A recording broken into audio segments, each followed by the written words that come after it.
à MP Électronique. Aujourd'hui, je vous présente ma lumière automatique à base de PIR. PIR, c'est un passif infrared. C'est un détecteur de mouvement. Donc, je peux interfacer ça avec un PIC.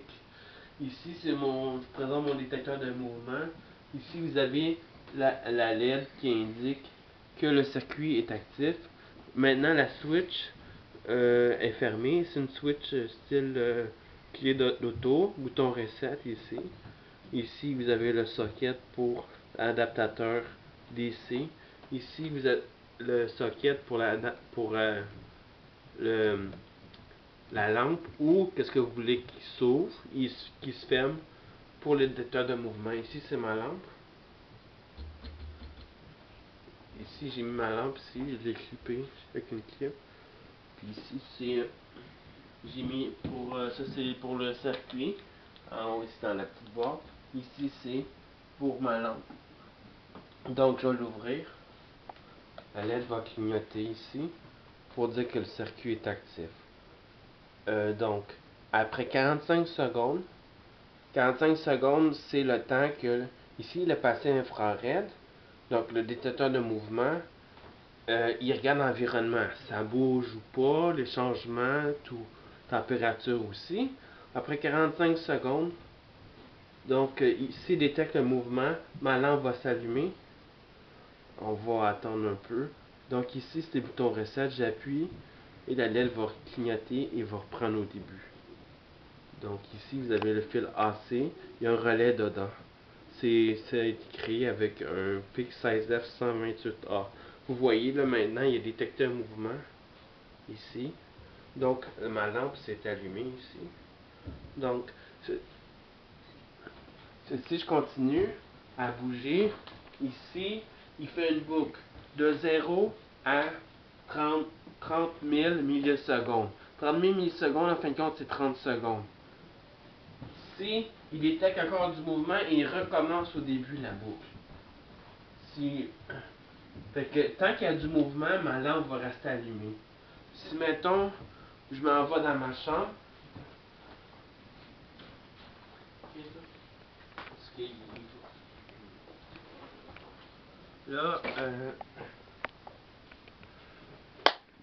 Là, maintenant,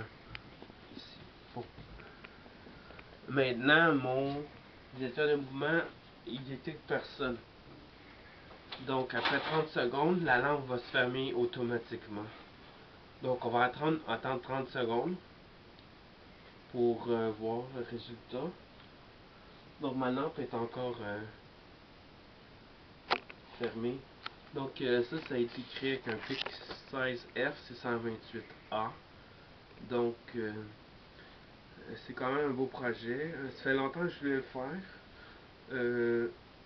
Je remercie Philippe Bourgault pour m'avoir aidé pour le code. Donc,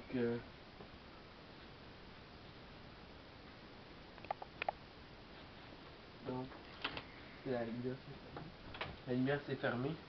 Oh. Donc, on va rentrer dans la pièce. Donc, vous voyez, la lumière s'est rallumée. Donc, tant et aussi longtemps qu'il détecte qu'il y a du mouvement, c'est l'infrared ici qui fait ça, c'est sa job. Donc, il détecte du mouvement, la boucle va de 0 à 30 secondes. Détecte du mouvement, la boucle recommence à 0.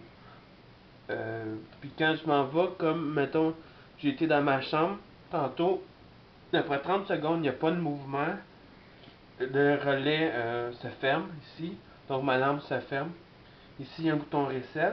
J'appuie, ma lampe se ferme, les LED clignotent et le circuit attend 45 secondes pour, pour voir l'environnement. Ça bouge, la température de la pièce, toutes les conditions environnementales de la pièce. Ici, on ferme le circuit, on va l'ouvrir, fermer, ouvrir. Donc, à part ça, il n'y a pas grand chose à dire. C'est monté dans une petite boîte de projet. Donc, mes connexions sont ici. J'ai beaucoup de prises. Je voulais vous montrer mes décorations de Noël. Ici, c'est mes LED sur le 120 volts. Donc c'est 30 LED en série, rouge, jaune et vert. Ici, vous avez une résistance de 20 watts. Ici, au début, j'avais mis 5 watts à brûler. Maintenant, c'est 20 watts et quand même chaude.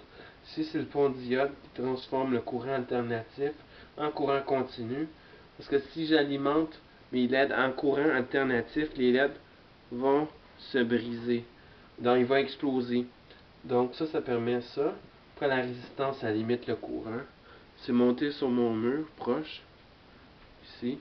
Donc, ici, je vais vous montrer mon effet Joyeux Noël. Je vais fermer la lumière. Ici, c'est mon affiche. Ça a été créé avec un PIC 16F628A.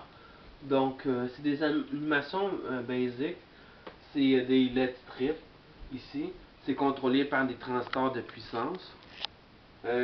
Ici, j'ai utilisé deux ULN 2803. C'est des transistors de puissance de type NPN. À la place d'avoir un transistor à chaque lettre ici, c'est des transistors en fin de compte en format DIP, Dual In Package. C'est circuit intégré, ça joue le rôle des transistors et la luminescence de chaque lettre strip est à son maximum. Donc, c'est une petite animation, je vais vous laisser regarder un peu. Donc là, c'est la première séquence. C'est une lettre après l'autre.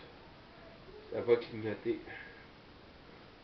Après l'autre séquence, ça va être de la dernière lettre à la première lettre. Ça, je fais à peu près 4-5 fois, comme ça. C'est comme une boucle infinie, ça ne s'arrêtera jamais.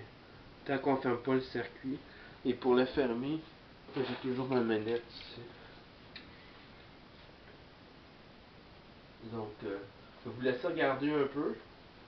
Parce que après mettons, part duel à l'envers, après, ça va faire au hasard des lettres, une par une, mais ça va s'afficher au hasard. Donc maintenant, ce sera pas long, il fait 5 fois comme ça. Donc, comme vous voyez, ma lampe est toujours ouverte parce qu'il y a du mouvement.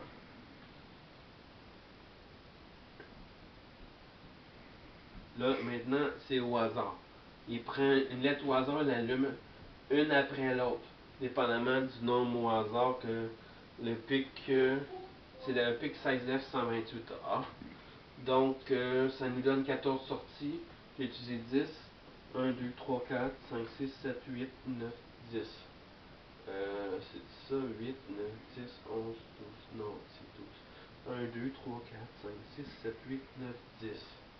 J'ai utilisé 10 sorties sur 14. Donc, c'est quand même facile. Maintenant, c'est comme l'animation ici, de la fin jusqu'au début. Donc, ça fait une boucle infinie. Donc, c'est ça, pas mal ça. Ça va me faire plaisir de vous aider. Si vous avez des questions, des interrogations, des commentaires, ou j'aimerais ça faire plus de tutoriels de programmation PIC. Donc, j'ai pas eu beaucoup de demandes. J'ai eu une demande. Donc, pour continuer, être sûr de continuer à les faire, il faudrait que vous me demandiez plus d'en faire comme. Si j'ai pas beaucoup de demandes, je peux pas faire vraiment beaucoup de vidéos, ça prend extrêmement de temps. Puis, donc, pour que ça vaille la peine un peu. Donc, c'est ça. Fait que je vous dis à la prochaine.